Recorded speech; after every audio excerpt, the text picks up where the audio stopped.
Good afternoon and welcome to Race Matters. My name is Tony Chooks, and today I'd like to talk a little bit about critical race theory. This is something that's come up quite a bit, and I think it's being blown completely out of proportion. So I want to kind of set the record straight. I don't claim to be a total expert on this, but I know a few things, so I'd like to share them. First of all, critical race theory is something that was discovered in law schools in Harvard in the 1970s.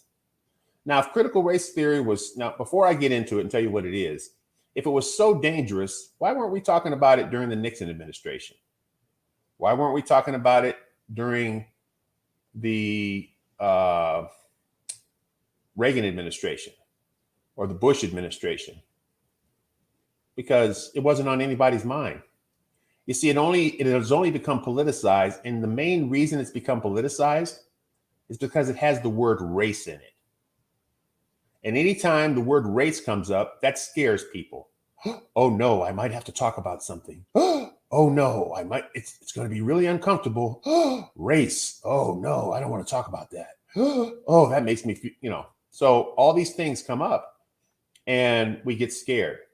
And right now you have people, and I don't know any other way to put it, so I'm just going to say ignorant people.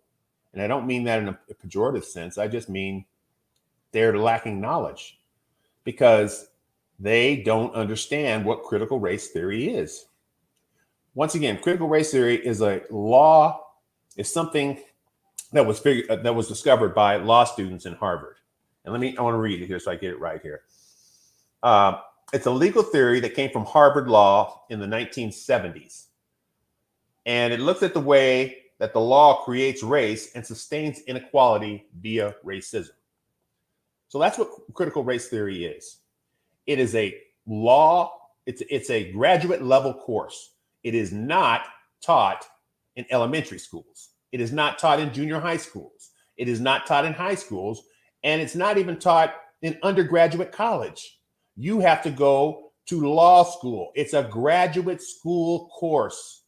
So this ridiculous thing that we have going on right now, where everyone said, critical race theory is coming to your school, blah, blah, blah, blah, blah, blah, blah, blah, blah, blah. Stop it. Stop it. If you just stopped and paid a little bit of attention and found out what it was, then you wouldn't need to be creating this hysteria. That doesn't need to be there. Now, if you want to have a discussion about should we be talking about the past, okay, that's a different conversation. But I don't know how we can't talk about the past. It's impossible to function without dealing with the past. When you get in your car and you go somewhere, when you get ready to go back into your car, what do you refer to? The future? The present? No, you refer to the past. Where did I park my car? What aisle did I put it in? What car was it next to? All those things are the past.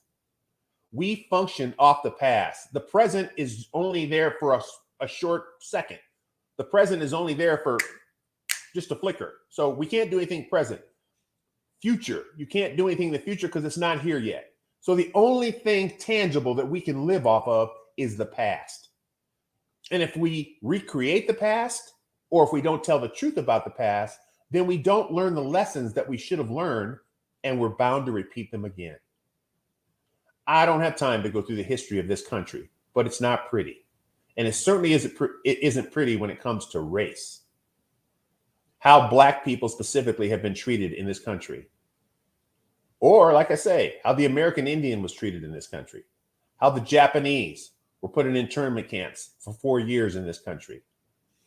Even how some white people were treated. And I want to say this because this is something I can't even relate to as a Black person. Jews, Italians, Irish people, they came to this country and they saw signs saying that they couldn't, right along with us, saying that they couldn't come into places. You see, I understand somebody having that vitriol and that attitude toward me because I don't look like them. But I have no idea what it must feel like to be one of those groups of people and to look just like them. And just because your name is DiMaggio or Colfax or McClellan, you're going to get treated differently. Wow. That's amazing. But that is part of the history of this country. And hopefully we don't ever want to do that again. We don't ever want to do that again. And so we need to know our history.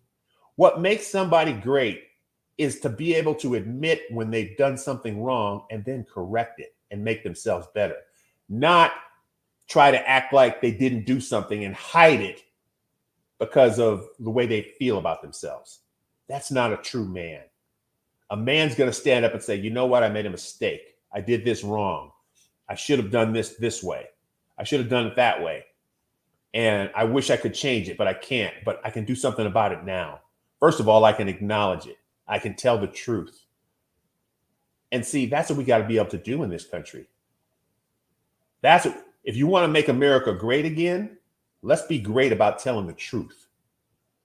Let's be great about telling what really happened to people and not making up fairy tales and stories and fables and things that make us feel good about ourselves. Let's tell the truth. Once again, guys, critical race theory is nothing for you to be afraid of unless your child is going to be a lawyer or unless you're going to be a lawyer. Then you might have to take the class. Other than that, it isn't going to come anywhere near you. So don't worry about it. Thank you very much for listening.